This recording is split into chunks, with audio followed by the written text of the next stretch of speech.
ብሩኬ መጎስን በመክዳት ምሳሌ ማስቀደም አለብኝ በሚል እንግዲህ አሳልፎ ሰጥቶበታል። ሞገሴ የሚያላሰበው ነገር ነበር የገጠመው። ቅድስት ደግሞ አይዞ ትዕግስት አድርግ ብዬ ነበር እኮ ያለፈ ነገር ያልፍና አንድ ቀን ደስታ ይመጣል ስትለው ለብሩኬ አንቺ እኮ ትክክለኛ ልጅ ነሽ ሲላት አመሰግናለሁ እያለች እንግዲህ አባዬ ልታከም ነው ወይ ስትል ቅድስት በጣም ቧረቀች። የመጨረሻ ጊዜች ነው፣ ከዚህ በኋላ ወደ ሕክምና ልትሄጅ ነው በማለት ተቃቀፉ ቅድስት ምሳሌና ብሩኬ። በዚህ በአንጻሩ ልክ ደግሞ መጎሴ አብዶ እያለ ልብሱን ጥሏል።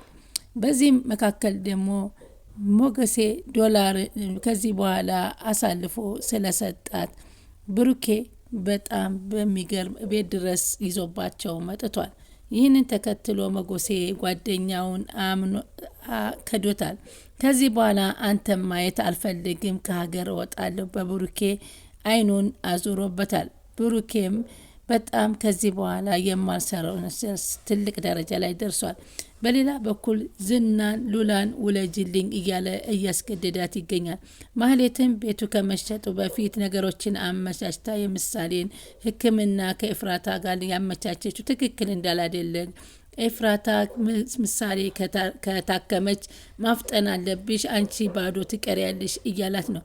ብሩኬ አሁን እሷን ለማሳከም ልጁን ጫፍ እንደደረሰ እያለ ነው። ኤፍራታ ግን ዝናን አትመኘው እያለች እየመከረች አትገኝ። ሰላም ውድ ቻናሌ ተከታታዮች፣ ሰላማችሁ በያላችሁበት ይብዛል። ቻናሌ አዲስ የሆናችሁ ሰብስክራይብ፣ ላይክ፣ ሼር እያረጋችሁ አበረታቱ። ምሳሌ ቀጣይ ፓርቲ ዘንላችሁ መተናል።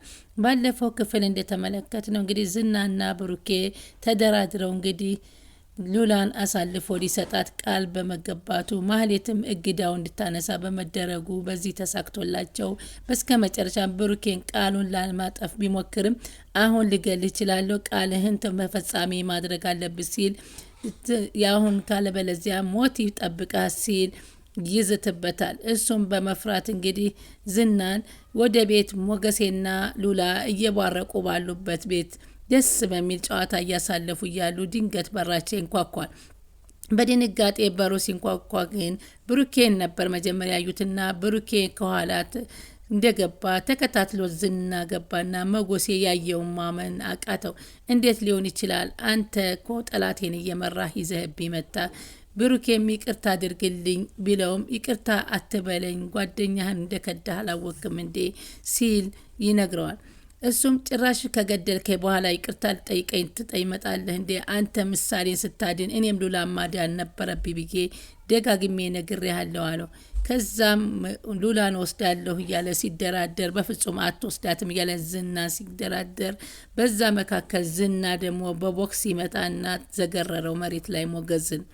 እዛው አልጋው ላይ ሲዘርረው ደም ባፉ እየፈሰሰ አንተ ከሃዲ፣ ከዚህ በኋላ አንተ ጓደኛ ልትሆን አትችልም በማለት ዝናም ሉላን ይዟ ከሄደ በኋላ አየሽ አይደለ ከዚህ በኋላ ከሞገሴን አትመኝም፣ ላደረግሽው ስህተት ገና ቤት ሂደን ዋጋ ታገኛለሽ እያለ ይዝትባት ነበር።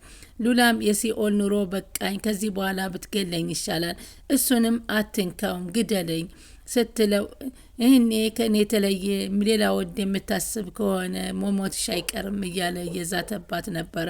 በሌላ በኩል ማህሌትና ኤፍራታ አብረው ምን ማድረግ እንዳለባቸው እየተመካከሩ ነው። አሁን ላይ እግዱን ስላነሳች ምንም ኤፍራታ ተሳስተሻል እያለቻት እሱ ከእጁ ካስገባች በኋላ አንቺን ዘወር ብሎ አያይሽም ስትል ትነግራታለች። እኔ ምንም ማድረግ እችላለሁኝ፣ ለማንኛውም ዝና ቃሉን ተፈጻሚ ያደርጋል፣ እመኝኝ አይክደኝም አለቻት። ዝና አንዳንድ ነገሮችን ሳይወድላች አይቀርም ስትላት ምንሽን ሊወድልሽ ይችላል ስትላት ቆራጥና ደፋር ነሽ ብሎኛል፣ አሁንም ከኔ የምፈልገውን ነገር ተፈጻሚ ያደርግልኛል፣ ቤቱን ተመልሶ በስሜ ያዞርልኛል እያለች ለኤፍራታ ስታማክራት ነበር። እንግዳስ እናያለን አለች ኤፍራቱ። ቤቱ ከመሸጡ በፊት በሷ ስም እንደሚዞርላት እንደሚያመቻችላት እየተናገረ ብሩኬም ከፍተኛ ጉዳት የደረሰበትን በማበረታታት ካጠገቡ ይቆምም። ጥፋልኝ ከፊቴ ደም እየመጣ እኮ ነው፣ በጥርስ እየደማ ነው ሲለው ምን አገባ ቢደማ ምንም አያመለከትም አለው። ከዛም እንግዲህ በቃ ከዚህ በኋላ መቃብሬ ላይ እንዚህ በኋላ አንገናኝም፣ መቃብሬም ላይ እንዳትቆም፣ በቆሜም ካድከኝ ሽጠኛል በማለት አጠገሙ ብሩኬን ማየት እንደማይችል መጎሴ ውጣልኝ በሚል ጮክ ባለ ቃላት ነገር ብሩኬ መጎሴ ከወጣለት በኋላ ግን በጣም እየተበሳጨ እየተናደደ ነበር የተመለከት። ዳጣና ምሳሌና ትዕግስት እየተጨዋወቱ ይገኛሉ። በዚህ መካከል ዳጣ ተመገምዳ ሀቅ እንዴት እንደሚሰራ ላሳይሽ ብላ ድንገት ቅድስትን ስታንቃት በጣም ደነገጠች። እባክሽ ልቀቂኝ ስትላት ምሳሌም ቅድስት የዳጣን ስትይዝ በበላይነት እንድታሸንፋት ቅድስትን እየተናገረች ነበር። በዚህ መካከል ያሉ የሆኑ ዘመዶች አሉሽ እንዴ ዳጣ ተወጃለሽ ሳ እያለች እየጠየቀቻት ነበር። እሷም ጎዳና ማደግ ወደዚህ አይነት ስራ እንድትሄጂ ይሳመራሻል ስትል ነገረቻት። ብሩኬም ለልጁ ስትል ጓደኛውን ከርቶ መውሰድ ጀምሯል። ብሩኬም ከዚህ በኋላ እንዳላይ ሲለው በቃ ሄዶ ከዳጣ ጋር ተገናኝቶ እንደበደለው ሁሉን ነገር ነገራት። ለምን ይህንን አደረክ? አሁን መጎሴ አሳዘነኝ አለችው። ምን ላድርግ አለ ብሩኬ። አይኔ እያየ ልጄ ከምትሞትብኝ የዚህ አይነት ውሳኔ እንዲወስን አስገደደኝ ሲል ይነግራታል። ይህንን ተከትለው መጎሴ ደግሞ ትደውልለታለች። መጎሴ ራሱን ራስ ለማሳት መጠጥ ቤት ከፍቶ ቁጭ ብሎ መጠጣት ጀምሯል። በዚህ ሁኔታ እያለ ድንገት ስልክ ትደውላለች ዳጣ። የት ነው ያለኸው ስትለው እየጠጣህ ነው ስትለው እየጠጣው አይደለም ከተለመደው ቦታ መምጣት ልችላለሁ ስትለው ነይ ቶሎ አላት። በዛም በቀጠረችው መሰረት እዛ በቀጠሯ ወዳውኑ ከች ካለች መጎሴ ካለበት ቦታ ብሩኬን እንደ ልጥራው እንደ ስትለው በፍጹም ብቻሽን መምጣት አለብሽ፣ የዛን ከሃዲ አይን ማየት አልችልም አላት። ክህደት እንደፈጸመበት ለዳጣ ነገራት። ዳጣ ከዚህ በኋላ እሱም ማየት አልፈልግም አላት። እባክህን ለልጁ ሲል ነው ይህን ያደረገው፣ ለልጁ ሲል ነው። እኔ የምወዳትን ሉላ መሞት አለባት እያልሽ ነው ወይ ደግሞ አንቺስ ሲላት፣ ሉላን በጣም ስለምወዳት እንደዚህ አይነት ነገር እንዳታስብ። አይ ይገላታል፣ አሁን እኮ አሳልፌ የሰጠዋት ዝና ይገላታል እያለ ለዳጣ እየነገራት ነበር። ማህለትና ኤፍራታ ወደ ውጭ ወጥተው እየተነጋገሩ ነበር። ቤቱ በስሟ እንዲዞርላት ካለበለዚያ ግን ቤቱ ከተሸጠ ዋጋ ቢስ እንደሆነች ኤፍራታ እየደጋገመ እየነገረቻት ነው። ማለትም ዝና ቃል ገብቶልሽ የለ ሁሉንም ነገር ማስተካከል አለብሽ። ቤቱ ተሸጠ ማለት ምሳሌ ታከመች ማለት አንቺ ምንም ሌላ ሚስት ያገባና ከዛ በኋላ አንቺ ባዶ ነሽ እያለቻት ነው። ግን ማንን ሚስት ያገባ ይመስልሻል በማለት ትጠይቃታለች። ቅድስት ናታ እኔን አስወጥታ እሷ ማግባት ትፈልጋለች። ለዚህ ደግሞ እኛ መፍጠን አለበት በማለት ዝና ነገሮች እንደሚያስተካክልላቸው ማህሌት ለኤፍራታ እየነገረቻት ነበር። ኤፍራታም እንግዲህ አግቶ ማህሌትን እንዴት እንዳሰቃያት አይታለች። ግን አሁን ጥሩ ሰው እንደሆነና ቃሉም ተፈጻሚ እንደሚያደርግ እርግጠኛ ሆናለች። ዝናም ከሞገሴ አርግዛ ይሆናል በማለት ተጠራጥሮ ወደ ሆስፒታል ወስዷት ነበር። ነገር ግን ጽንስ አልተገናኘም። ይህን ያህል ጊዜ አብራችሁ አልሰነበታችሁም? አልተኛችሁም? ወይንስ ዶክተሮች ጋር ተመካክራችሁ ነው ስትለው፣ እሱ እኮ እንዳንተ አይደለም ስርዓት ያለው ሰው ነው ስትለው ስትነግረው ለመጎሴ የተከራከረችለት ትክክለኛውን ነገር የተናገረችለት ነበር ሉላ። በዚህ መሰረት አንተ ለዚህ ጥፋትሽ ትቀጫለሽ በማለት ሲደበድባት አድሯል። ማለዳም ተነስታ በረንዳ ላይ ሆና አሻጋሪ እየተመለከተች ነበረ። ከዚህ ቁመሽ ማንን ነው የምታዩ? እንደውም አለንጋ ሲያንስሽ ነው። እንግዲህ ከሱ ውጭ ሌላ ማሰብ እንደሌለባት እያስጠነቀቃት ይገኛል። ሉላ ሰውን መግዛት የምትችለው በዚህ በጉልበት እና በገንዘብ አይደለም፣ በጥበብ ነው።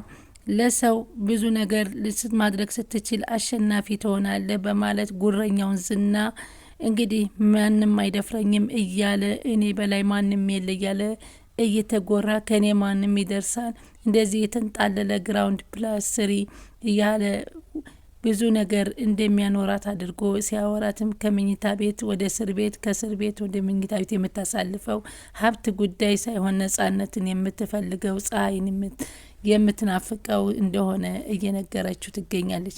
አሁን ላይ በግዳጅ ልጅ ተወልጃለሽ እያላት ይገኛል። ብሩኬም ቤቱን የሚገዙት ሰዎች ጋራ ተገናኝቶ ሁሉን ነገር ተስማምቶ ጨርሷል። ወደ ቤትም በመምጣት ደስታውን እየገለጸና ከዚህ በኋላ የምሳሌ ሕክምና እንደተሳካ እየነገራቸው ነበር። እንግዲህ የሚቀረን መረጋጋት ብቻ ነው። ሁሉን ነገር ጨርሰናል። ለምሳሌና ለቅድስት እየነገራቸው ነበር። ምሳሌም አባዬ ወደ ውጭ ሀገር ልትወስደኝ ነው ወይ እያለች በደስታ እየቧረቀች ነው። በዚህ መካከል ቅድስት ጋሼ እንኳን ደስ አለህ፣ በመጨረሻም ተሳካል፣ እኔም ኮድሮም ታገስ ይሳካል እያልኩህ ነበር ብላ መልካም ምኞቷን እየገለጸችለት ነበር። እሷም በጣም ጥሩና አስተዋይ ነሽ፣ አንቺን ያገባ የታደለ ነው እየገለጸላት ነበር። ይህን ተከትሎ ቅድስት ምንህ ነው ብልህ ነው እያለች ስትሽኮረመም ነበርና ብሩኬን ተወደው ነበር። ስለዚህ ስለተደሰተ እቀፈኝ በማለት እስከ መጨረሻ ሶስታቸው ተቃቅፈው ፍቅራቸውንና ሀሳባቸውን የተገላለጹ ነበረ።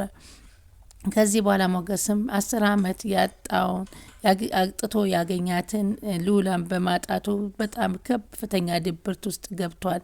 ስቃይም እያሰቃየ ይገኛል። ከዚህ በኋላ የብሩኬን አይን ለማየት በፍጹም አልችልም በማለት ካህዴ በቁም ሽጦኛል፣ ከዚህ በኋላ ሁለተኛ ጓደኛ አላምንም፣ ከዳኝ በማለት እየተቃቃረ ይመገኝ። ለማንኛውም ግን በሚቀጥለው ክፍል እውነት ብሩኬ እንዳሰበው ምሳሌን አሳክሞ መጥቶ ሉላን አስጠልፎ ሊሰጠው ይሆን ለመጎሴ፣ ወይንስ እንደዚሁ እንዳሉ ይለያዩ ይሆን በሚለው በጣም ያሳዝናል። እንግዲህ ምሳሌ ይህን ይመስል ነበር የዛሬው። ቀጣይ እንግዲህ ሰብስክራይብ፣ ላይክ፣ ሼር እያደረጋችሁ አበረታቱኝ። ስለምትከታተሉኝ ከልብ አመሰግናለሁ። በአክብሮት አመሰግናችኋለሁ። ሰላም አሌይኩም ወራህመቱላሂ ወበረካቱ።